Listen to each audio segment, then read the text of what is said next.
Question number पहले का भाग देखिए छात्रों। क्या पूछा गया है कि वैद्युत फ्लक्स का मात्रक है।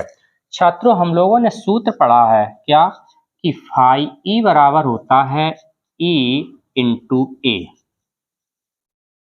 जहां ई क्या है वैद्युत क्षेत्र की तीव्रता और ए क्या है क्षेत्रफल।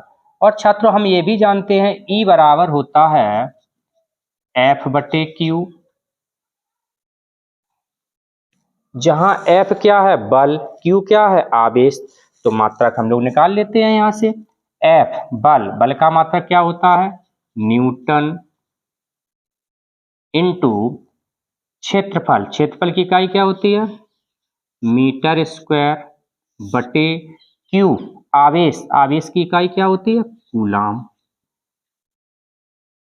तो देख लीजिए छात्रों कौन सा विकल्प सही है इसका।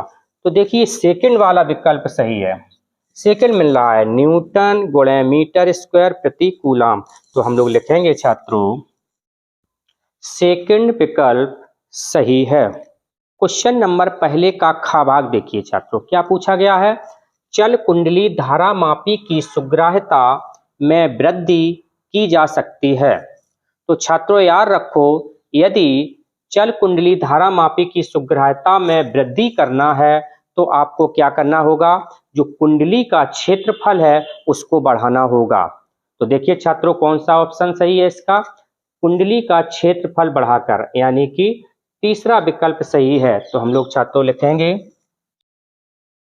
थर्ड विकल्प सही है। क्वेश्चन नंबर पहले का गा भाग देखिए छात्रों। क्या पूछा गया है कि एक आदर्श पीएन संधि के अग्रदिशिक बायस एवं पश्च दिशिक बायस की दशा में प्रतिरोध क्रमशः होंगे।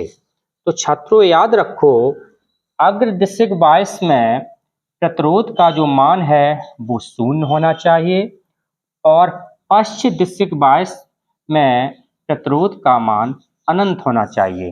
तो देख लीजिए कौन सा विकल्प सही है। तो ये चौथा भाग देखिए, चौथा विकल्प सही है शून्य एवं अनंत। तो हम लोग लिखेंगे छात्रों फोर्थ विकल्प सही है।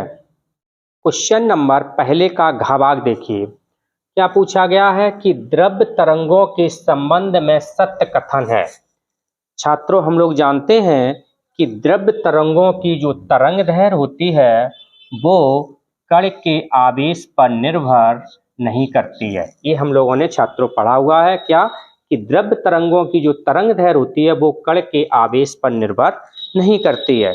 तो इसका कौन सा विकल्प सही है, ये तीसरा वाला जो विकल्प है ये सही है। तो हम लोग लिखेंगे छात्रों थर्ड विकल्प सही है। क्वेश्चन नंबर पहले का इंगिया भाग देखिए छात्रों। क्या पूछ रहा है हाइड्रोजन परमाणु की द्वितीय कक्षा में इलेक्ट्रॉन का कोणीय संवेग। तो छात्रों हम लोगों ने सूत्र पढ़ा है क्या कोणीय संवेग का L बराबर होता है NH बटे 2 पाई। कोणीय संवेग को J से भी प्रदर्शित करते हैं और L से भी।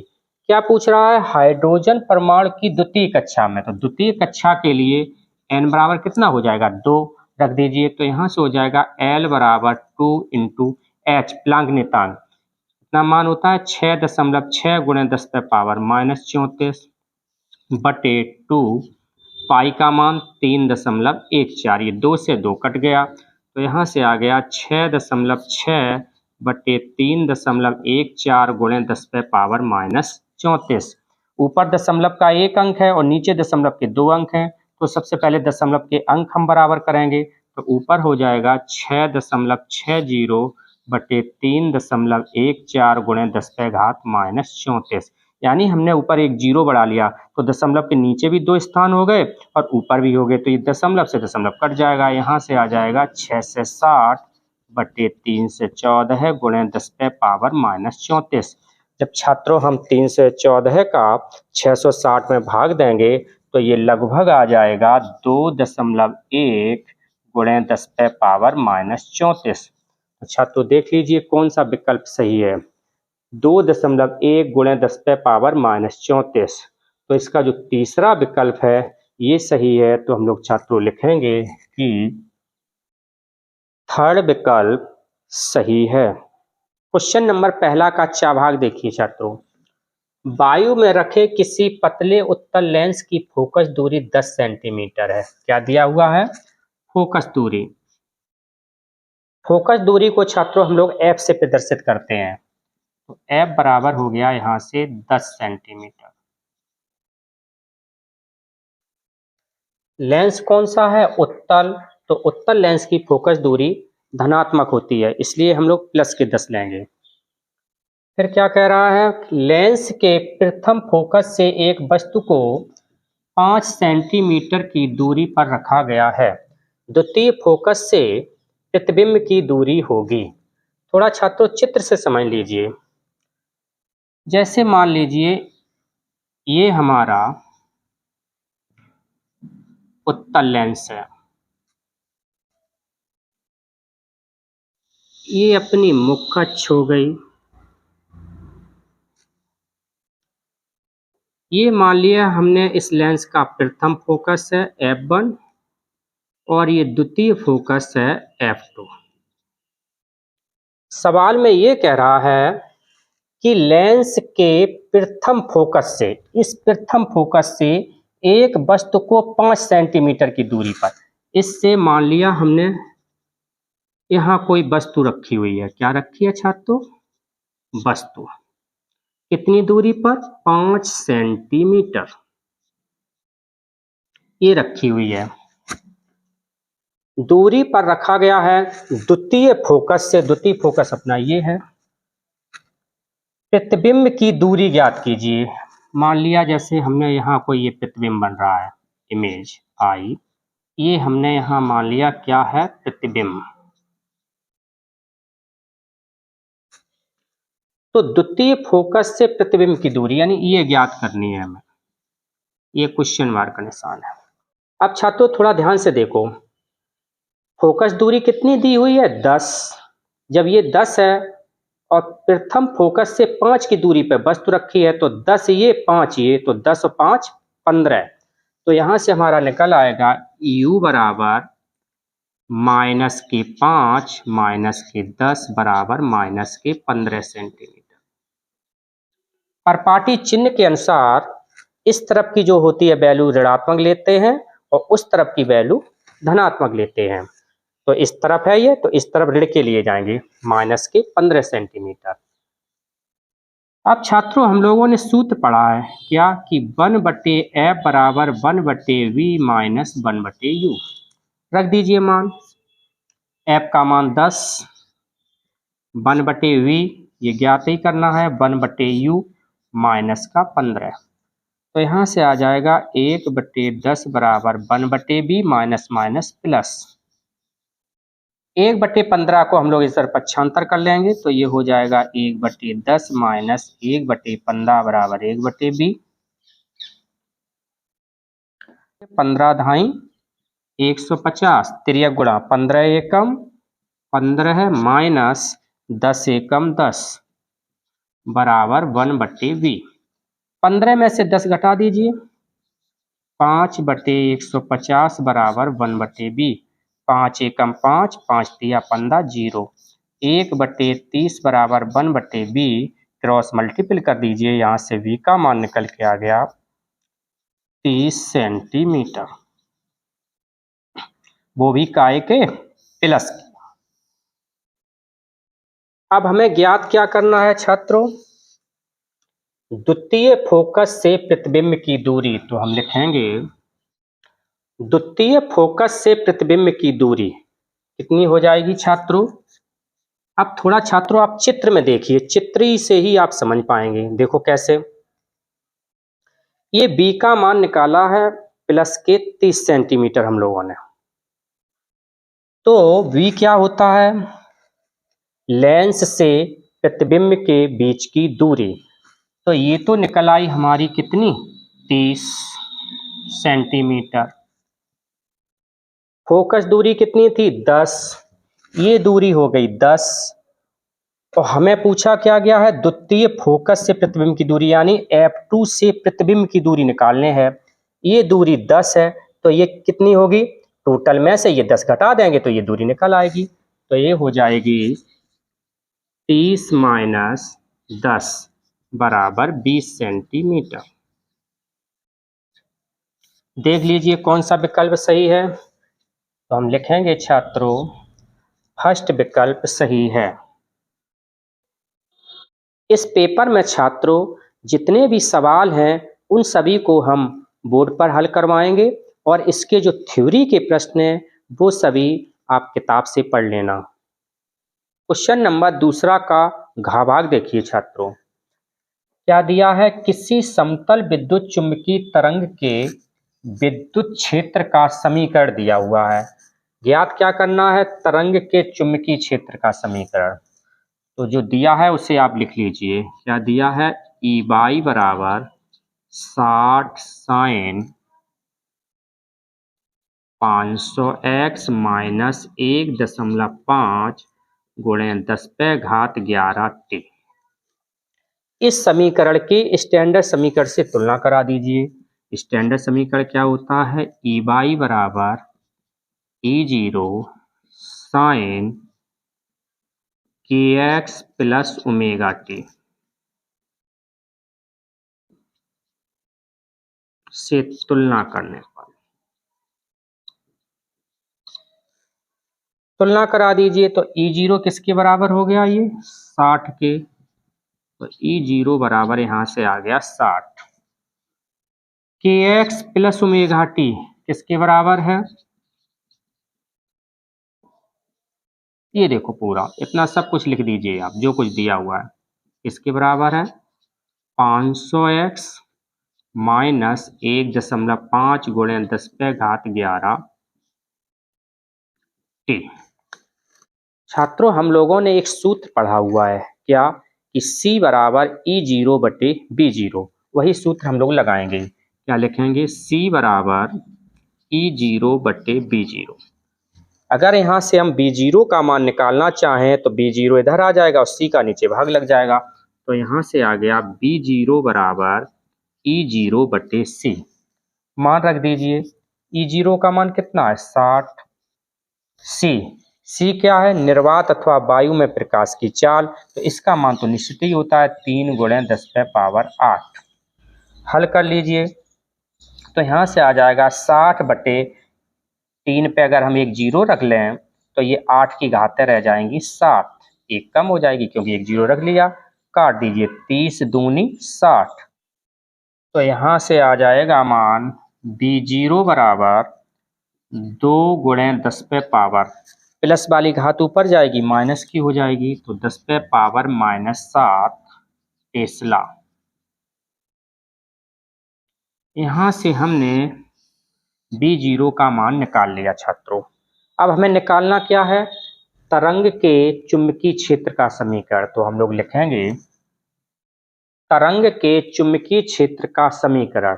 तो हम लोग लिखेंगे छात्रों, क्या होता है, BZ बराबर B0 sine kx plus omega T.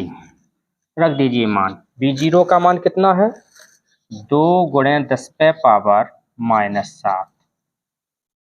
Sign kx plus omega t. ये देखो मान दिया हुआ है, कितना है, 500x माइनस 1.5 गुणे 10⁻11 टी। इसका मात्रक क्या होगा, टेस्ला।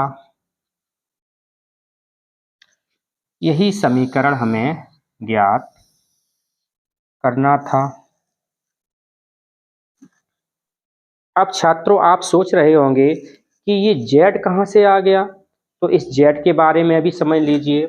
अगर तरंग एक्स अक्ष की दिशा में चल रही हो और विद्युत क्षेत्र वाई अक्ष की दिशा में हो तो चुंबकीय क्षेत्र निश्चित ही जेड अक्ष की दिशा में होगा। इसलिए हमने यहाँ पर ये जेड लगा दिया, क्योंकि विद्युत क्षेत्र में दिया हुआ है। ये देखिए समीकरण ई बाई यानी बाई अक्ष पे है, तो चुंबकीय क्षेत्र निश्चित ही किस अक्ष पे होगा, जेड पर। इसलिए हमने लिखा है यहाँ पर बी जेड। क्वेश्चन नंबर दूसरा का इंगिया भाग देखिए छात्रों। क्या पूछा गया है कि किसी शुद्ध प्रेरक प्रत्यावर्ती परपथ में वोल्टता एवं धारा में कलांतर लिखिए। तो छात्रों वोल्टता एवं धारा में जो कलांतर होता है इसमें वो कितना होता है 90 अंश। तो हम लोग लिखेंगे छात्रों शुद्ध प्रेरक प्रत्यावर्ती परपथ में वोल्टता एवं धारा में कलांतर फाई बराबर 90 अंश। क्वेश्चन नंबर दूसरा का चा भाग देखिए छात्रों, क्या कह रहा है कि 1.5 वोल्ट विद्युत वाहक बल वाले, क्या दिया हुआ है विद्युत वाहक बल,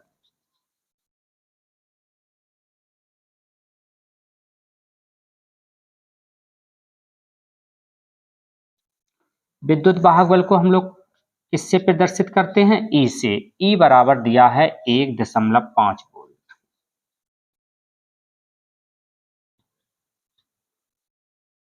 सेल का आंतरिक प्रतिरोध कितना दिया है 0.1 ओम।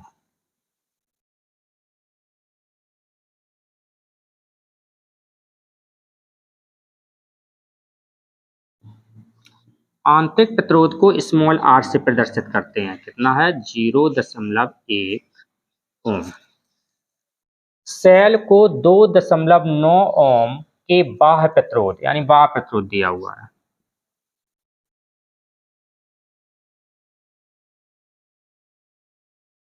बाह्य प्रतिरोध को हम लोग कैपिटल आर से प्रदर्शित करते हैं, कितना है 2.9 से जोड़ने पर सेल के सिरों पर विभवांतर हमें ज्ञात करने हैं। विभवांतर को V से प्रदर्शित करते हैं, तो V बराबर हमें ज्ञात करना है।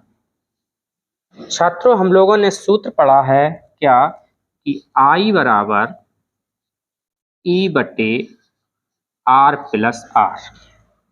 रख दीजिए मान, E का मान 1.5, capital R 2.9 plus small r 0.1 जोड़ दीजिए तो हो जाएगा 1.5 बटे 3.0।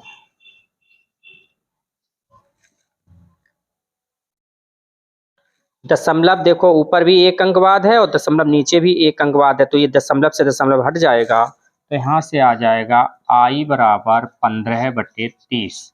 काट दीजिए 15 एकम 15, 15 दूनी 30, तो I बराबर 1/2 एम्पियर।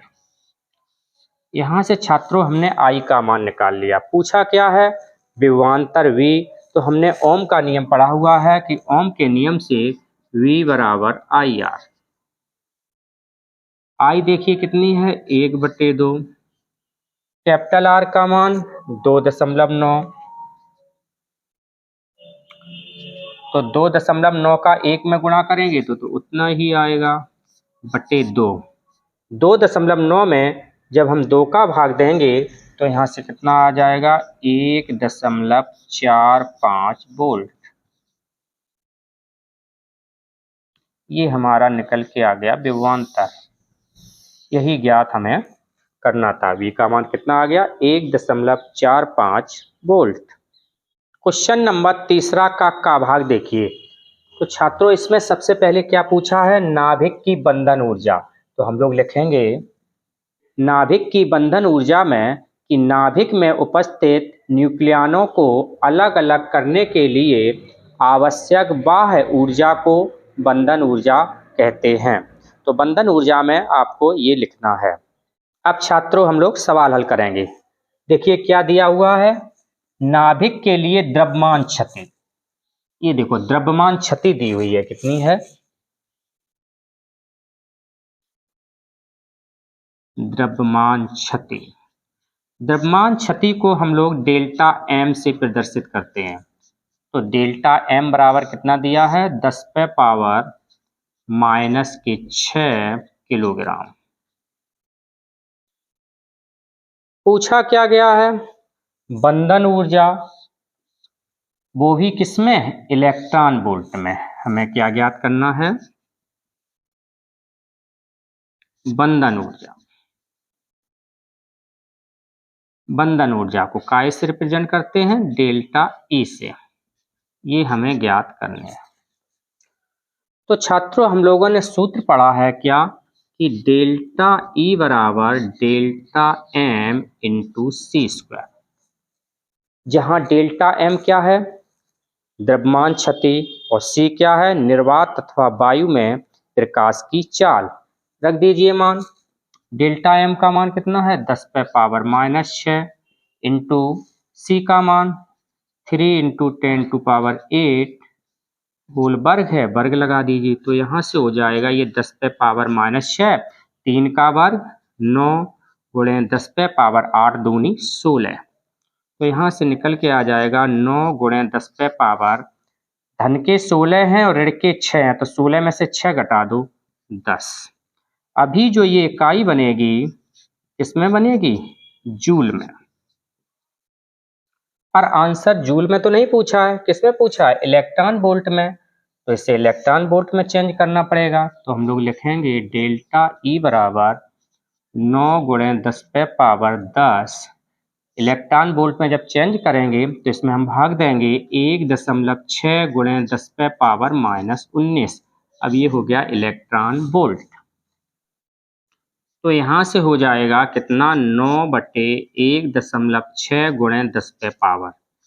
देखिए 10⁻ कितनी हो जाएगी 10⁻10 तो पहले ही से थे ऊपर और ऋण वाली 19 घात ऊपर जाएगी प्लस की हो जाएगी। तो यहाँ से बन जाएगा 10⁻19 और 10 29। तो यहाँ से हो जाएगा 10⁻29। ये दशमलव हटाना है, जब ये दशमलव हम हटाएंगे तो ऊपर 1 0 बढ़ जाएगा। तो यहाँ से हो जाएगा 90/16 × 10⁻29 इलेक्ट्रॉन वोल्ट। अब छात्रों हम लोग क्या करेंगे 90 में 16 का भाग देंगे तो कितना हो जाएगा 5.625 × 10⁻29 इलेक्ट्रॉन वोल्ट। यही हमें ज्ञात करना था। तो आंसर कितना आ गया हमारा 5.625 × 10⁻29 इलेक्ट्रॉन वोल्ट। क्वेश्चन नंबर 3 का घ भाग देखिए छात्रों, क्या दिया हुआ है 2.14 इलेक्ट्रॉन वोल्ट कार फलन। तो हम लोग लिखेंगे छात्रों कार फलन को W से प्रदर्शित करते हैं। तो W बराबर हो गया 2.14 इलेक्ट्रॉन वोल्ट। इस इलेक्ट्रॉन वोल्ट को जूल में बदलेंगे। तो जूल में बदलने के लिए इसमें हमें 1.6 × 10⁻−19 का गुणा करना होगा। अब यह इकाई किस में हो गई जूल में। 2.14 का 1.6 में गुणा करेंगे तो जब इसका हम इसमें गुणा करेंगे तो हमारा आ जाएगा 3.424 × 10⁻−19। और क्या दिया हुआ है तरंग दैर्घ्य। तो हम लोग लिखेंगे तरंग दैर्घ्य बराबर तरंग दैर्घ्य को लैम्डा से प्रदर्शित करते हैं। लैम्डा बराबर 5000 एंगस्ट्रॉम। एंगस्ट्रॉम को मीटर में बदलेंगे तो 1 एंगस्ट्रॉम बराबर 10⁻−10। तो इसमें गुणा हो जाएगा 10⁻−10 मीटर। तो ये हो जाएगा 5 × 10⁻। 3 0 है तो इसमें 3 ऐड हो जाएंगे 10⁻−10 थे तो 3 0 जब ये हटाएंगे तो प्लस की 3 घात इसमें जुड़ जाएंगी। तो यहाँ से आ जाएगा 10⁻−7। ज्ञात क्या करना है अधिकतम गतिज ऊर्जा।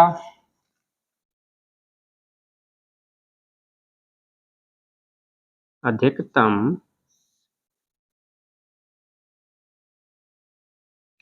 गतिज ऊर्जा इससे हम EK से प्रदर्शित करते हैं। EK बराबर ज्ञात करना है। इसके बाद क्या निकालना है अधिकतम वेग।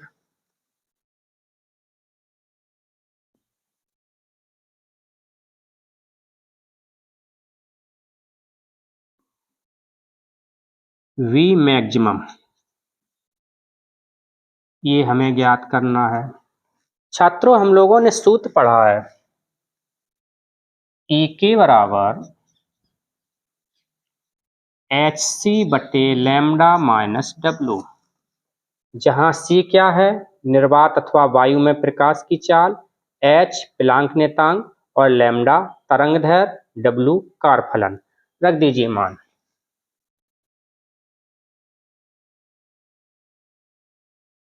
एच का मान हो गया 6.6 गुणे 10⁻⁻34 गुणे सी प्रकाश की चाल 3 गुणे 10⁸ बटे लैम्डा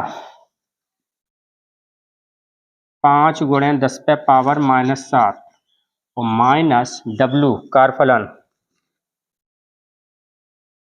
3.424 गुणे 10⁻⁻19। सबसे पहले 3 का 6.6 में गुणा कर दीजिए तो तिरछंग 18 की 8, हाथ से लगा 1, तिरछंग 18 और 1 19, एक अंक बाद दशमलव है, दशमलव लगा दो, बटे 5 गुणे 10⁻⁻ देख लीजिए 10⁻⁻34 प्लस की 8 और ऋण वाले 7 ऊपर जाएंगे, धन के हो जाएंगे, तो ये हो जाएगा 10⁻⁻34 प्लस की 8 7 15। 34 में से 15 घटा लीजिए, कितना हो जाएगा, 14 में से 5 गया 9 और 2 में से 1 गया 1, माइनस की 19, माइनस 3.424 गुणे 10⁻⁻19। सरल कर लीजिए, 5 का भाग दे दीजिए, 5 तिया 15, 4 बचे 48 भाई, 5 निम 45, 3 30, 5 छिक्का 30 गुणे 10⁻⁻19 माइनस 3.424 गुणे 10⁻⁻19। 10⁻⁻19 दोनों में समान है, कॉमन ले लीजिए, तो यहाँ से हो जाएगा 3.96 माइनस 3.424 गुणे 10⁻⁻19। अब छात्रों हम लोग क्या करेंगे, इसको हम इसमें से घटा देंगे, तो ये कितना आ जाएगा 0.536 गुणे 10⁻⁻19। अगर इसे हम स्टैंडर्ड रूप में लिखना चाहें तो एक अंक दशमलव का पीछे कर दीजिए, तो ये हो जाएगा 5.36 गुणे 10⁻⁻19 का हो जाएगा -20।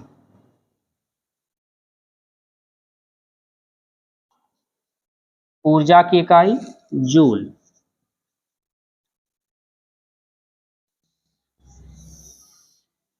यहां से हम लोगों ने अधिकतम गतिज ऊर्जा निकाल ली। अब छात्रों हम लोग निकालेंगे अधिकतम वेग। तो क्या हमने अभी निकाला था, ई के बराबर 5.36 गुणे 10⁻⁻20। ई के गतिज ऊर्जा, तो छात्रों हम लोगों ने गतिज ऊर्जा का सूत्र पढ़ा है, क्या होता है, गतिज ऊर्जा बराबर 1/2 mv²। तो हम लोग लिखेंगे 1/2 mv²। ये गतिज ऊर्जा कैसी है, अधिकतम गतिज ऊर्जा है, तो यहाँ भी अधिकतम की अंग्रेजी क्या होती है, मैक्सिमम, तो v पर हम लोग क्या लिख देंगे, v मैक्सिमम बराबर 5.36 गुणे 10⁻⁻20। हमें v का मान निकालना है, तो नीचे वाले दो तो ऊपर पहुंच जाएंगे और m का नीचे भाग लग जाएगा, तो यहाँ से आ जाएगा v मैक्सिमम स्क्वायर बराबर 5.36 गुणे 10⁻⁻20 गुणा 2 बटे m। m का मान तो छात्रों मालूम ही है, स्थिर होता है, तो यहाँ से हो जाएगा 5.36 गुणे 10⁻⁻20 गुणे 2 बटे m का मान 9.1 गुणे 10⁻⁻31। तो ये यहाँ से हो जाएगा, ये वर्ग घटेगा तो ये अंडर रूट लग जाएगा, तो अंडर रूट इसका इसमें गुणा कर लो, 2 छंग 12 की 2, हाथ से लगा 1, 2 3 6 और 1 7, 2 पंचे 10, 2 अंक बाद दशमलव लगा दो, बटे 9.1 गुणे 10⁻। देख लीजिए 10⁻, ऋण की 20 थी, ऋण वाले 31 ऊपर जाएंगे, धन के हो जाएंगे, तो 10⁻31 में से 20 घटा दीजिए, प्लस की 11, इतना आ गया छात्रों। अब छात्रों देखो ध्यान से, जब इसे हम हल करेंगे तो हमारा इसका आंसर आ जाएगा 3.44 गुणे 10⁵ इसकी इकाई क्या होगी? मीटर प्रति सेकंड।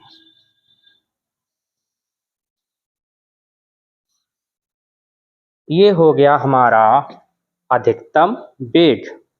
क्वेश्चन नंबर 4 का भाग देखिए छात्रों, क्या दिया हुआ है? 2 गुणे 10⁻⁻8 कूलाम इंटू मीटर द्विध्रुव आघूर्ण। क्या दिया है? द्विध्रुव आघूर्ण। द्विध्रुव आघूर्ण को छात्रों हम लोग P से प्रदर्शित करते हैं, तो दिया हुआ है P बराबर 2 गुणे 10⁻⁻8 कूलाम इंटू मीटर। और क्या दिया हुआ है? वैद्युत द्विध्रुव 2 गुणे 10⁵5 वोल्ट प्रति मीटर के एक समान वैद्युत क्षेत्र। वैद्युत क्षेत्र दिया हुआ है।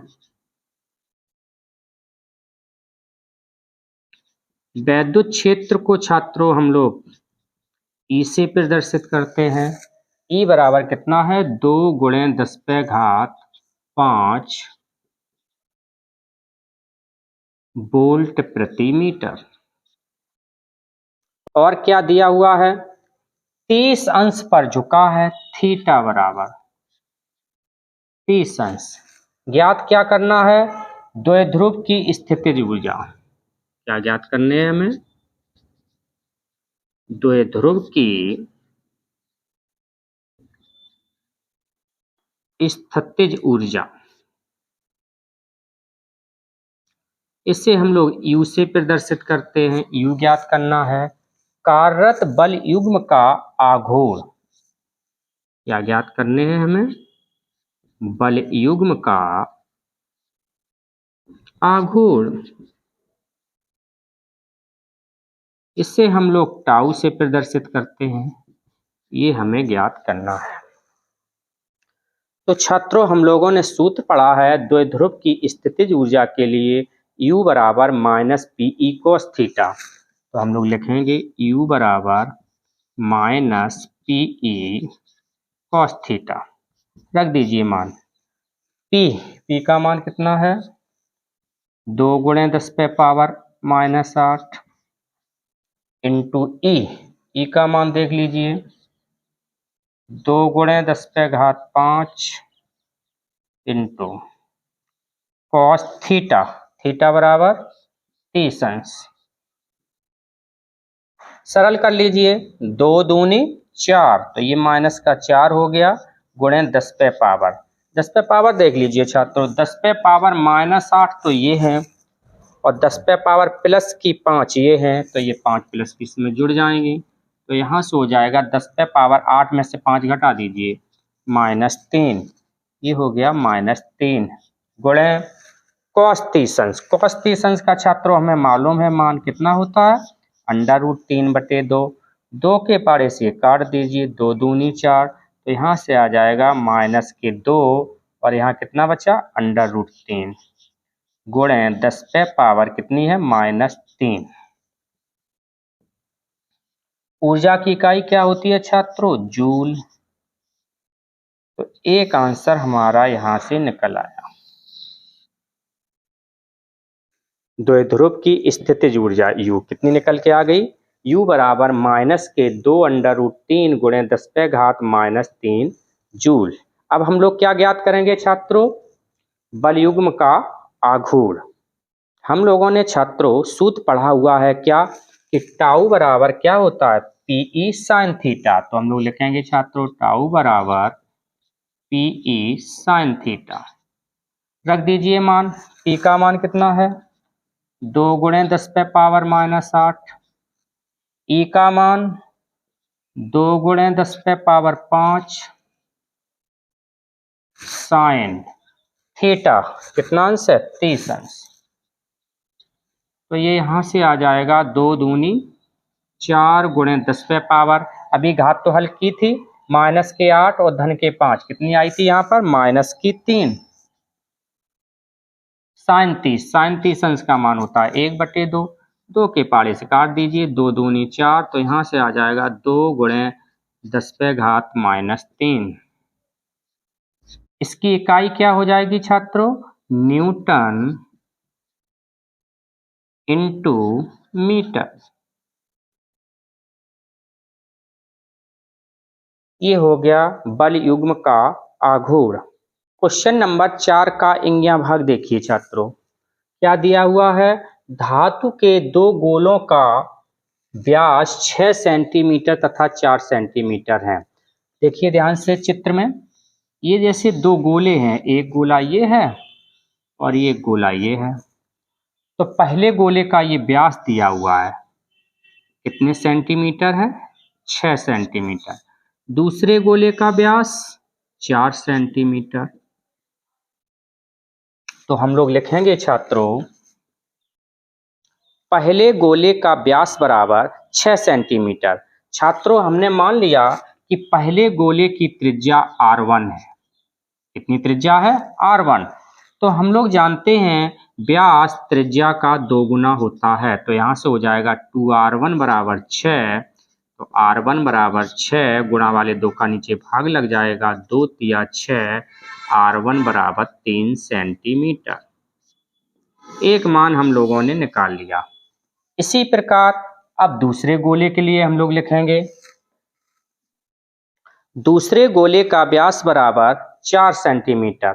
हमने छात्रों दूसरे गोले की त्रिज्या हमने r2 मान ली, कितने के बराबर, ये r2 के बराबर। तो हमें मालूम है व्यास त्रिज्या का 2 गुना होता है, तो यहाँ से हो जाएगा 2r2 बराबर 4, r2 बराबर 4, गुणा वाले 2 का नीचे भाग लग जाएगा, 2 दूनी 4, और यहाँ से मान निकल आया r2 बराबर 2 सेंटीमीटर। अब हमें ज्ञात क्या करना है, गोलों के आवेश के पृष्ठ घनत्वों का अनुपात। तो हम लोग लिखेंगे छात्रों, हम जानते हैं छात्रों कि सिग्मा 1 बटे सिग्मा 2 बराबर r2 बटे r1, जहाँ सिग्मा 1 पहले गोले का पृष्ठ आवेश घनत्व, सिग्मा 2 दूसरे गोले का पृष्ठ आवेश घनत्व, r1 पहले गोले की त्रिज्या और r2 दूसरे गोले की त्रिज्या।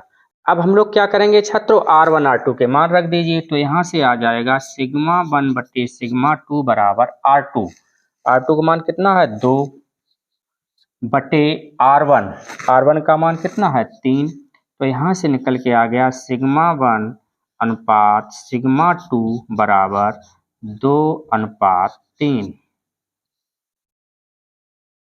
यही हमें हल करना था, यही पूछा गया था। पृष्ठ घनत्वों का अनुपात तो कितना आ गया, 2:3। क्वेश्चन नंबर 5 का ख भाग देखिए छात्रों। सबसे पहले इसमें क्या पूछा गया है कि स्वप्रेरण गुणांक एवं अन्योन्य प्रेरण गुणांक की परिभाषा लिखो। तो सबसे पहले हम लोग परिभाषा लिखेंगे, ये स्वप्रेरण गुणांक और अन्योन्य प्रेरण गुणांक की परिभाषा हो गई।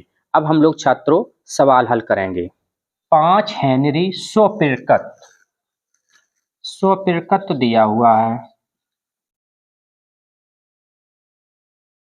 स्वप्रेरकत्व को हम L से प्रदर्शित करते हैं, L बराबर कितना है, 5 हेनरी। कुंडली में 5 एम्पियर की धारा 0.1 सेकेंड में शून्य हो जाती है। तो धारा में जो परिवर्तन हो रहा है उसे हम लोग लिखेंगे डेल्टा आई। डेल्टा आई बराबर 0 - 5 बराबर -5 एम्पियर। समय कितना है, delta T 0.1 second. Delta T बराबर 0.1 सेकेंड। पूछा क्या गया है, कुंडली में प्रेरित विद्युत वाहक बल। प्रेरित विद्युत वाहक बल को हम E से प्रदर्शित करते हैं, तो हमें E ज्ञात करनी है। छात्रों हम लोगों ने सूत्र पढ़ा है क्या कि E बराबर होता है -L डेल्टा I बटे डेल्टा टी। रख दीजिए मान, माइनस एल, एल का मान देखो कितना है, ये 5 हेनरी, डेल्टा आई माइनस की 5 एम्पियर बटे डेल्टा टी, डेल्टा टी का मान 0.1 सेकेंड, माइनस माइनस प्लस हो जाएगा, 5 25 बटे 0.1,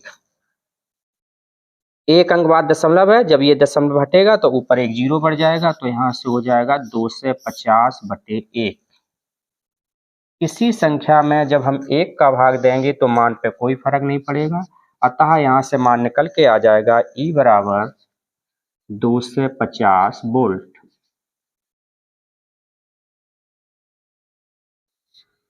यही इसका आंसर हो गया। विद्युत भागबल कितना निकल के आ गया, 250 वोल्ट। क्वेश्चन नंबर 5 का गा भाग देखिए छात्रों।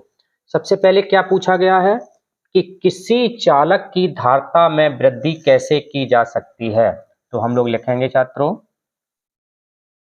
तो किसी चालक की वैद्युत धारिता निम्नलिखित कारकों पर निर्भर करती है। तो आपको पेपर में ये 3 कारक लिखने हैं।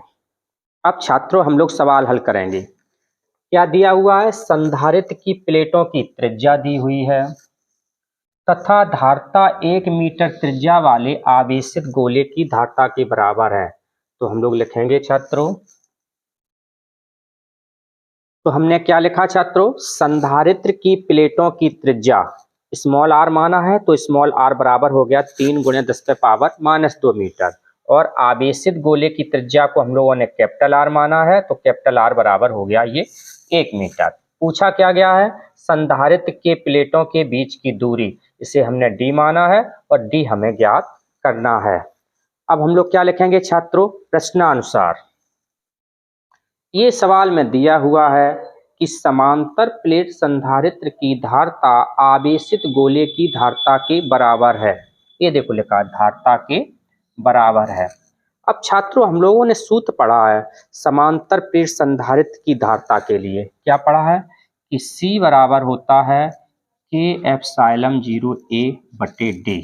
लिख दीजिए K∈0 A बटे D, जहां K क्या है, परावैद्युतांक, A क्षेत्रफल। अब देखिए आवेशित गोले की धारिता के लिए भी हम लोगों ने सूत्र पढ़ा है क्या, कि C बराबर 4πε0 K × R। रख दीजिए मान 4πε0 K × R, जहां R क्या है, आवेशित गोले की त्रिज्या, K क्या है, परावैद्युतांक। सरल कर लीजिए, K से K कट गया, ε0 से ε0 कट गया, कितना बचा, A बटे D बराबर 4πR।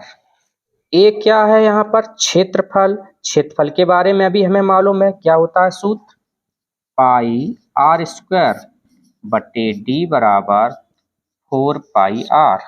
पाई से पाई कट गया, कितना बचा यहाँ से, r² बटे D बराबर 4R बटे 1 मान के क्रॉस मल्टीपल कर लो, तो यहाँ से हो जाएगा D × 4R बराबर r², और यहाँ से निकल के आ गया D बराबर r² बटे 4R। अब छात्रों मान रख दीजिए D बराबर R, स्मॉल r का मान देखो 3 × 10⁻² मीटर, 3 × 10⁻², वर्ग लगा है तो हम भी वर्ग लगा देंगे, बटे 4R, कैपिटल R का मान देखो 1 मीटर, 1 हो गया, वर्ग कर दीजिए 3 का वर्ग 9, 10⁻² दूनी 4, ये माइनस की 4 घात हो जाएगी, बटे 4, 4 का भाग दे दीजिए, कितना हो जाएगा, 4 दूनी 8, दशमलव आ जाएगा, 1 बचेगा, 10 होगा, 4 दूनी 8, 4 पंचे 20 × 10⁻⁻4। यहाँ से हमने D का मान लिया निकाल, इकाई क्या होगी इसकी, मीटर। यही पूछा गया था हमें। संधारित्र की प्लेटों के बीच की दूरी D, तो कितना आंसर हो गया, 2.25 × 10⁻⁻4 मीटर। क्वेश्चन नंबर 5 का घ भाग देखिए छात्रों, क्या पूछा गया है? प्रकाश वैद्युत प्रभाव क्या है? तो सबसे पहले हम लोग प्रकाश वैद्युत प्रभाव की परिभाषा लिखेंगे। ये हो गई छात्रों प्रकाश वैद्युत प्रभाव की परिभाषा। अब हम लोग सवाल हल करेंगे। सवाल में देखिए छात्रों क्या क्या दिया हुआ है। एक तो दिया है देहली आवृत्ति, कितनी है? 3.3 गुणे 10⁻14 हर्ट्ज। तो हम लोग लिखेंगे देहली आवृत्ति।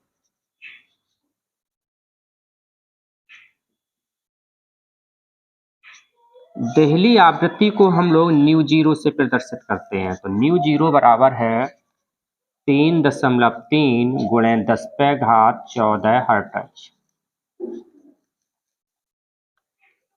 आपतित प्रकाश की आवृत्ति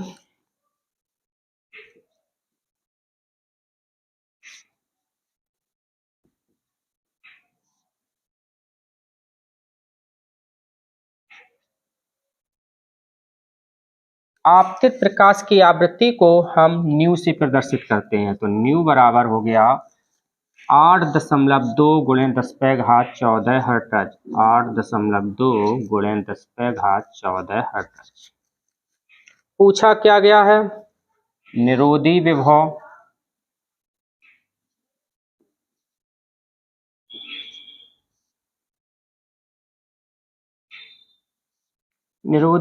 को V0 से प्रदर्शित करते हैं। कार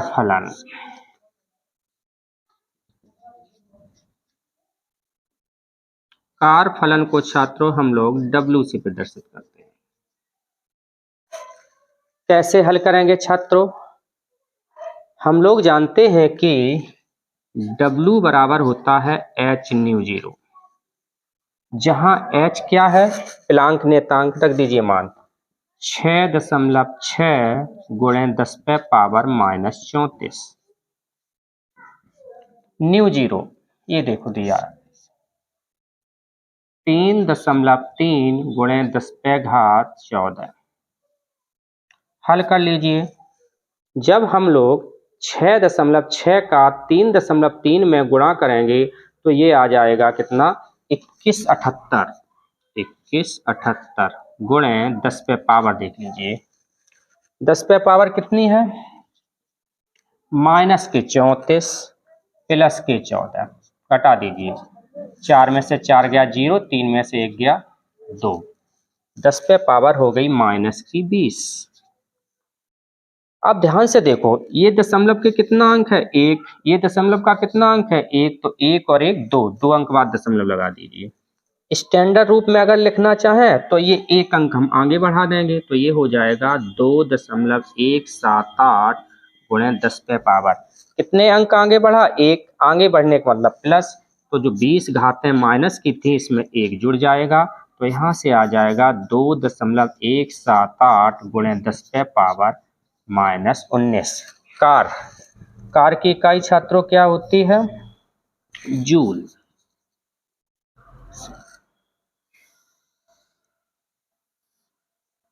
एक आंसर हम लोगों ने निकाल लिया। कार फलन कितना आ गया? 2.178 गुणे 10 पे पावर -19 जूल। अब हम लोग क्या निकालेंगे? निरोधी विभव। निरोधी विभव के लिए हम लोगों को सूत्र मालूम है छात्रों, क्या होता है? V0 बराबर होता है सूत्र H न्यू -W बटे E। रख दीजिए मान। प्लांक नियतांक H का मान कितना होता है? 6.6 गुणे 10 पे पावर -34 इंटू न्यू का मान कितना है?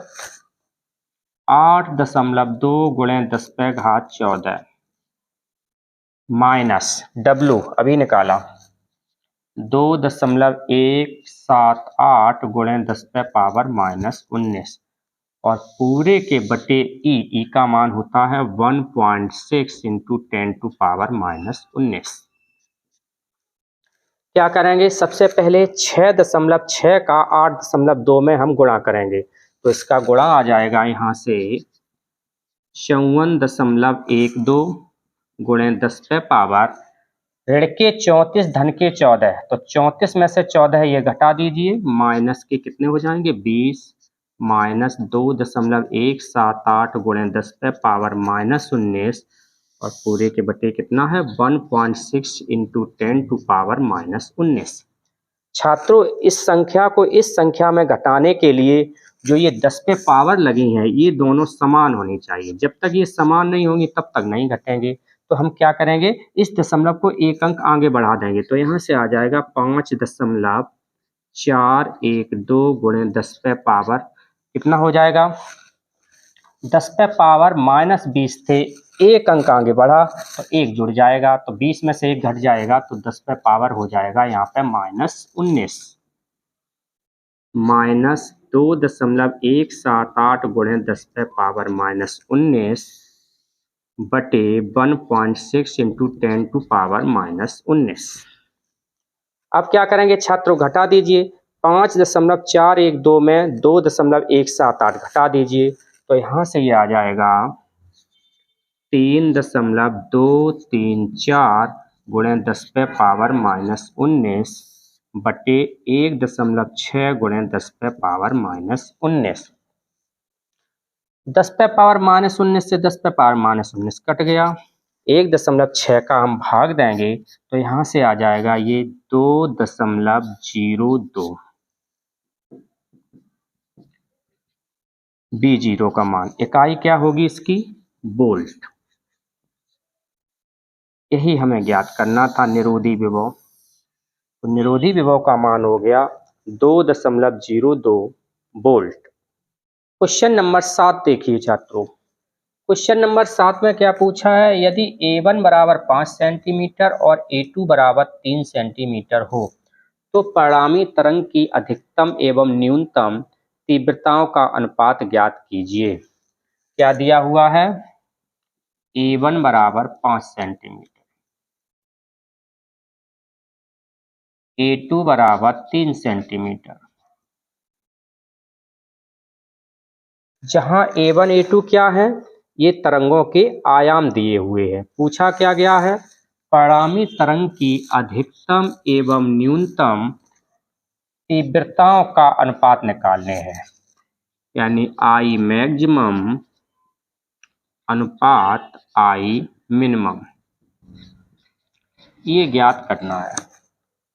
छात्रों हम लोगों ने सूत्र पढ़ा है कि I मैक्सिमम बटे I मिनिमम बराबर A1 प्लस A2 का होल स्क्वायर बटे A1 माइनस A2 का होल स्क्वायर। ये सूत्र हम लोगों ने पढ़ा है। रख दीजिए मान, A1 A2 के मालूम है तो यहाँ से हो जाएगा 5 प्लस 3 का होल स्क्वायर बटे 5 माइनस 3 का होल स्क्वायर। 5 में 3 जोड़ दीजिए 8, 8 का स्क्वायर हो गया। 5 में 3 घटा दीजिए 2, 2 का स्क्वायर हो गया। 8 का वर्ग 8 64, 2 का वर्ग 2 दूनी 4, काट दीजिए। 4 एकम 4, ये हो जाएगा 4 एकम 4, 2 बचे 24 हुए, 4 6 24। तो यहाँ से निकल के आ गया 16/1। तो हमारा आंसर निकल के आ गया I मैक्सिमम अनुपात I मिनिमम बराबर 16/1। यही पूछा गया था। कितना अनुपात आया, 16/1। क्वेश्चन नंबर 8 देखिए।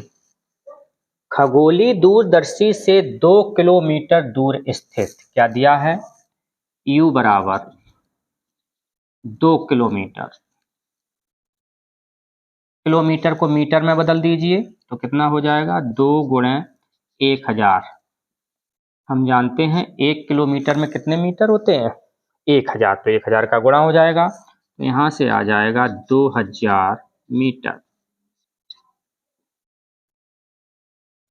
फिर क्या कह रहा है, दूर स्थित 100 मीटर ऊंची इमारत को देखा जाता है। यानी क्या दिया है, इमारत की ऊंचाई।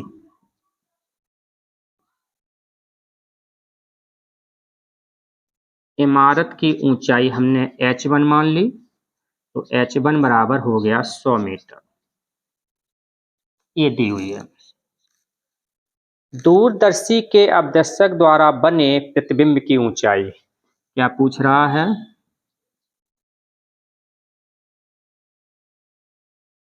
प्रतिबिंब की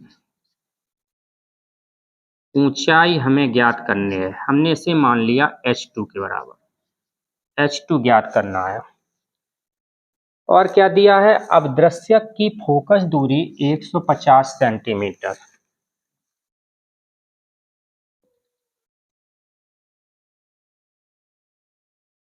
अपदृश्यक की फोकस दूरी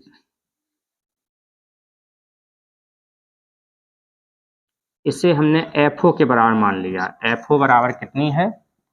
150 सेंटीमीटर। इस सेंटीमीटर को मीटर में बदल दीजिए तो यहाँ से हो जाएगा 150/100। सेंटीमीटर के किस में बदल गए? ये मीटर में। 0 से 0 काट दीजिए। जब 15 में 10 का भाग देंगे तो यहाँ से हो जाएगा 1.5 मीटर। यानी यहाँ से FO का मान हमने निकाल लिया। कितना आया? 1.5 मीटर। हमें ज्ञात क्या करना है? प्रतिबिंब की ऊंचाई। तो छात्रों, हम लोगों ने सूत्र पढ़ा है क्या कि H2/H1 बराबर FO/U। तो यहाँ से H2 का जब मान निकालेंगे तो H1 इस तरफ आ जाएगा, तो ये हो जाएगा H1 × FO/U। रख दीजिए मान। H1 का कितना है? 100 गुणे FO। FO का मान कितना है? 150 सेंटीमीटर। लेकिन मीटर वाला हम लोग रखेंगे कितना? 1.5 मीटर। तो यहाँ आ जाएगा 1.5 U। ये दिया है 2000 मीटर। सरल कर लीजिए। 1 2 2 0 कट गए। कितने हुए ऊपर? 1.5/20। एक अंक बाद दशमलव है। जब ये दशमलव हटेगा तो नीचे 1 0 बढ़ जाएगा, तो यहाँ से हो जाएगा 15/200। 5 के पालिस काट दीजिए। 5 तिया 15, 5 चौको 20, 0 3/40। अभी ये इकाई काय में आई? मीटर में। अगर हम इसे सेंटीमीटर में निकालना चाहे आंसर इसका, तो एक कितना हो जाएगा? H2 बराबर 3/40। 100 का गुणा कर दीजिए तो जो ये मीटर थे इस काय में बदल गए सेंटीमीटर। 0 से 0 काट दीजिए।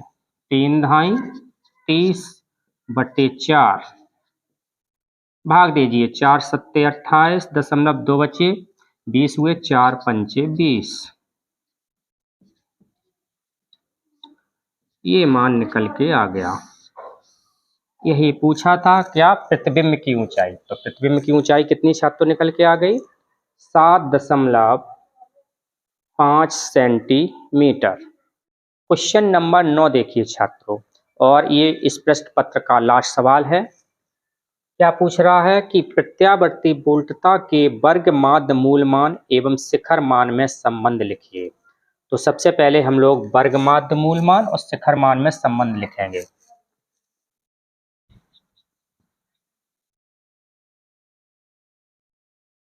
तो प्रत्यावर्ती वोल्टता के वर्ग माध्य मूलमान एवं शिखर मान में संबंध होता है Vrms बराबर V0/√2, जहां V0 विभवांतर का शिखर मान और Vrms क्या होता है? विभवांतर का वर्ग माध्य मूलमान।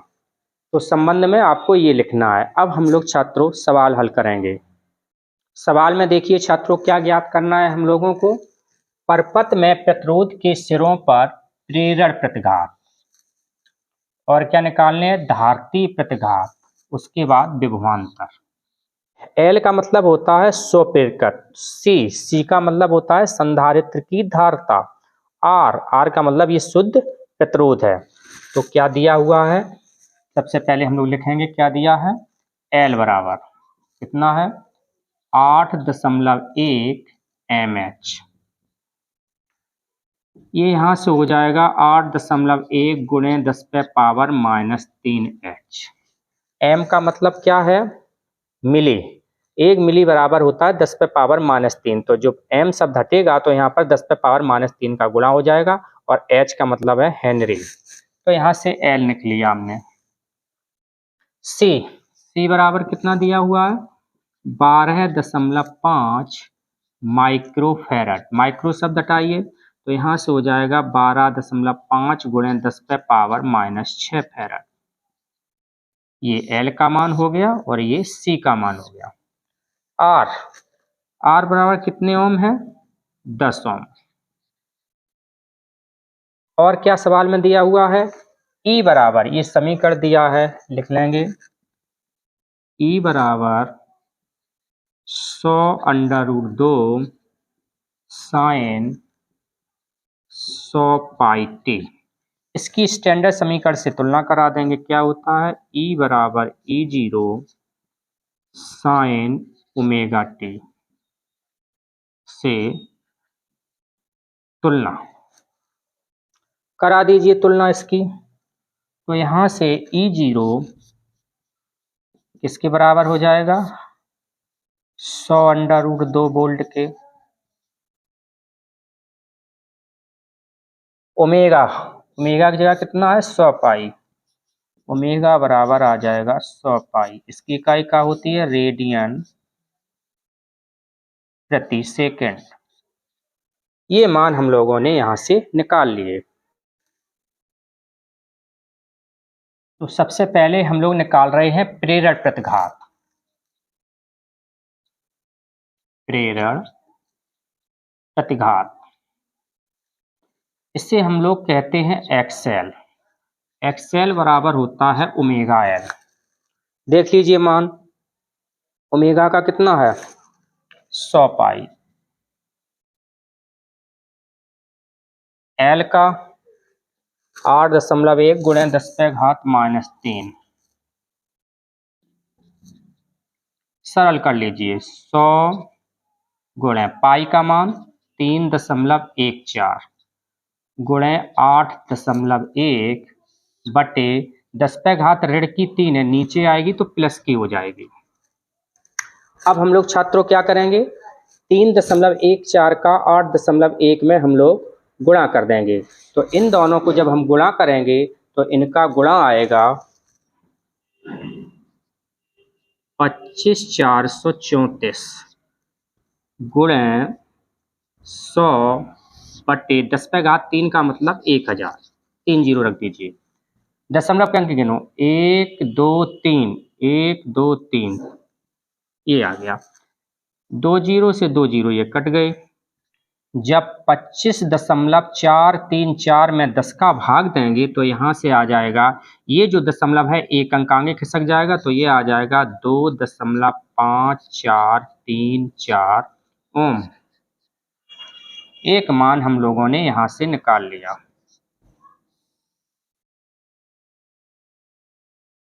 अब हम लोग निकालेंगे धारतीय प्रतिघात।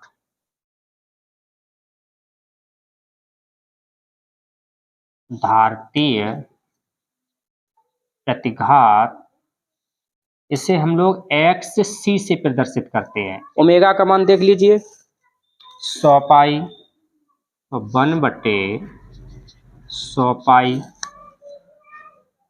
c का मान 12.5 गुणे 10 पे पावर -6, 12.5 गुणे 10 पे घात -6। हल कर लीजिए, ऋण वाली घात ऊपर जाएगी तो प्लस की हो जाएगी, तो ये हो जाएगी 10 पे पावर 6 बटे,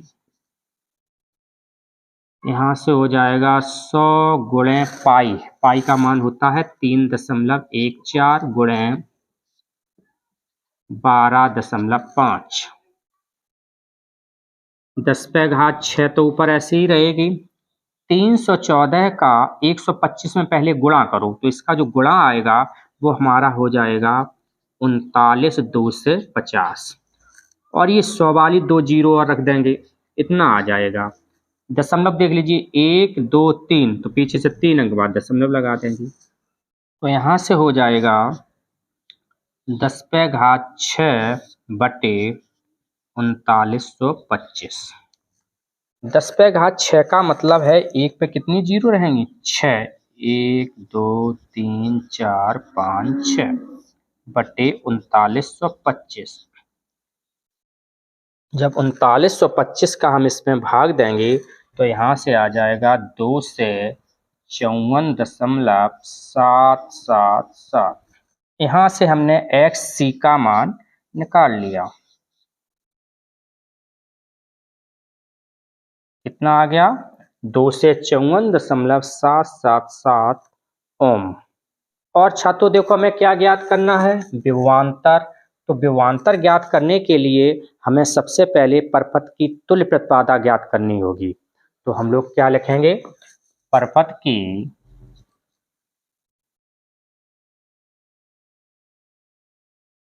तुल्य प्रतिबाधा।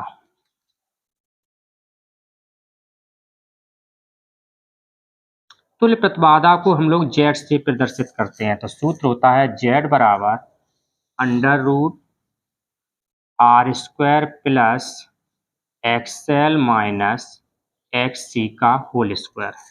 यहाँ एक्सएल में से एक्स सी घटा दीजिए, चाहे एक्स सी में से एक्सएल घटा दीजिए, क्योंकि वर्ग है, अगर माइनस चिन्ह आ जाएगा तो वर्ग से ऋण चिन्ह हो जाएगा समाप्त।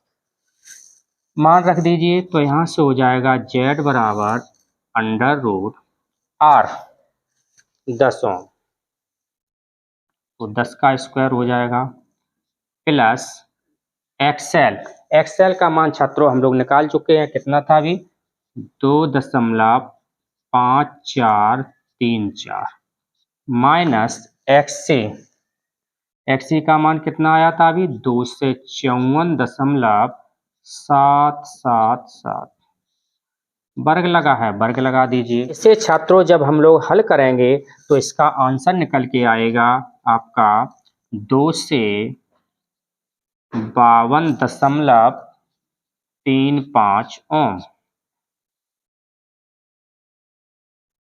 विभवांतर निकालने के लिए छात्रों धारा की भी आवश्यकता पड़ेगी, तो धारा निकाल लेते हैं हम लोग। तो हम लोगों ने सूत्र पढ़ा है क्या कि आई जीरो बराबर होता है ई जीरो बटे जेड। ई जीरो का मान ये देखो दिया है, कितना है? 100 अंडर रूट 2। यहाँ रख देंगे हम 100 अंडर रूट 2 बटे जेड। जेड का मान 2 से 52.35। अंडर रूट 2 का मान रख दीजिए 1.414 बटे 2 से 52.35।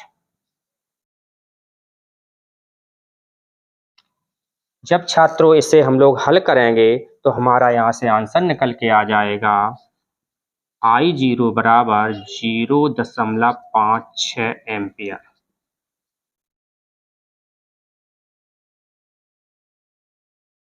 यहाँ से हमने धारा का मान निकाल लिया। अब हम लोग सबसे पहले निकाल रहे हैं एल के सिरों के बीच विभवांतर। VL बराबर होता है आई एक्सएल। आई की जगह हमने कितना लिखा था? आई जीरो, तो यहाँ से हो जाएगा आई जीरो एक्सएल। आई जीरो का मान देखिए कितना है? 0.56 गुणे एक्सएल का मान हम लोग निकाल चुके हैं, कितना था? 2.5434। जब इसका हम इसमें गुणा करेंगे तो यहाँ से आ जाएगा 1.42 वोल्ट। तो ये एल के सिरों के बीच विभवांतर आ गया। अब हम लोग छात्रों निकालेंगे सी के सिरों पर विभवांतर। तो यहाँ से सूत्र लिखेंगे VC बराबर हो जाएगा आई जीरो एक्स सी। आई जीरो का मान 0.56। एक्स सी का मान हम लोग छात्रों निकाल चुके हैं, कितना था? 2 से 54.777। जब इसका हम इसमें गुणा करेंगे तो हमारा आंसर आ जाएगा 142.6 वोल्ट। यहाँ से हमने सी के सिरों पर विभवांतर निकाल लिया। आर के सिरों पर विभवांतर निकालेंगे तो हमारा हो जाएगा आर के सिरों पर VR बराबर आई जीरो आर। आई जीरो का मान 0.56, आर का मान दिया था 10 ओम, गुणा कर दीजिए तो यहाँ से आ जाएगा 5.6 वोल्ट।